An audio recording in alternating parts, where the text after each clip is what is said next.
নমস্কার বন্ধুরা, আহারে গল্পে আপনাদের স্বাগত। গোকুল পিঠে ছোট থেকে বড় আমাদের সকলেরই প্রায় পছন্দের একটা মিষ্টি। এই গোকুল পিঠে আমরা পৌষ পার্বণের দিনে ছাড়াও আমরা মাঝে মধ্যে প্রায় বানিয়েই থাকি। এই গোকুল পিঠে অনেকেই অনেক রকম ভাবে বানিয়ে থাকে।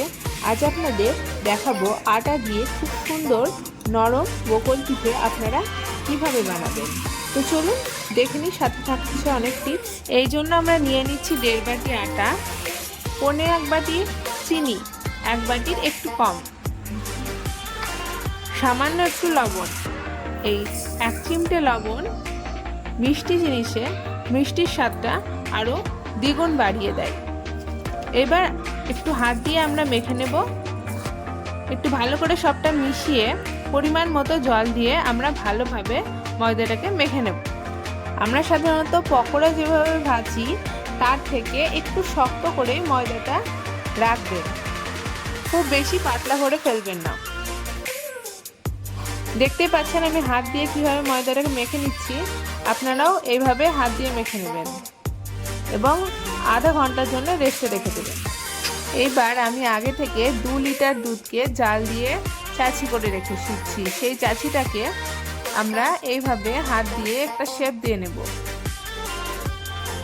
দেখতে পাচ্ছেন সবগুলো আমি কমপ্লিট করে আমরা অন্য একটা পাত্রতে 2 বাটি চিনি ও 4 বাটি জল ঢেলে দেব। সাথে নিয়ে নেব একটা তেজপাতা ও একটা এলাচ।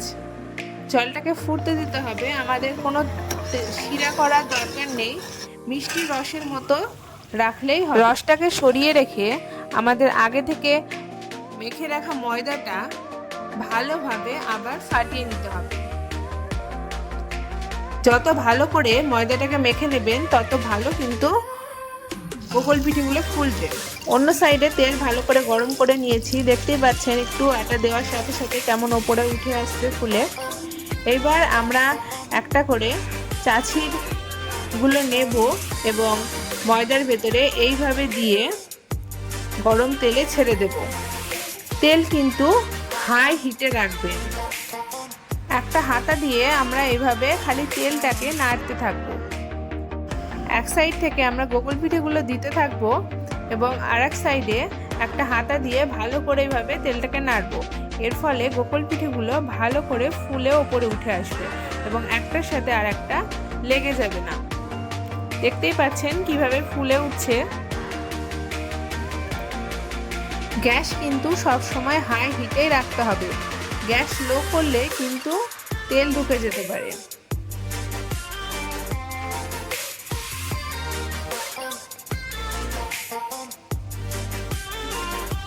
দেখে বুঝতেই পারছেন আমি একটা করে ছাড়ছি এবং তেলটাকে নাড়তে থাকছি।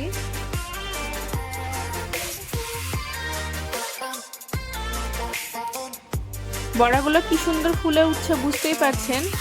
আপনারা কিন্তু আটাটাকে অবশ্যই ভালো করে মাখবেন, যত ভালো করে মাখা হবে ততই কিন্তু বড়াগুলো খুব সুন্দরভাবে ফুলে উঠবে।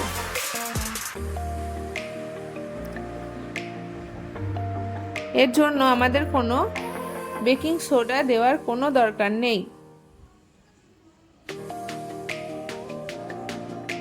লাল লাল করে আমরা সব বড়াগুলো ভেজে তুলে নেব।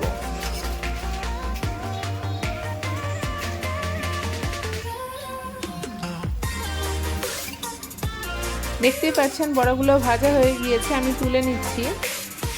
গরম গরম ভাজাতেও এর খুব স্বাদ লাগে, আপনারা ট্রাই করতে পারেন।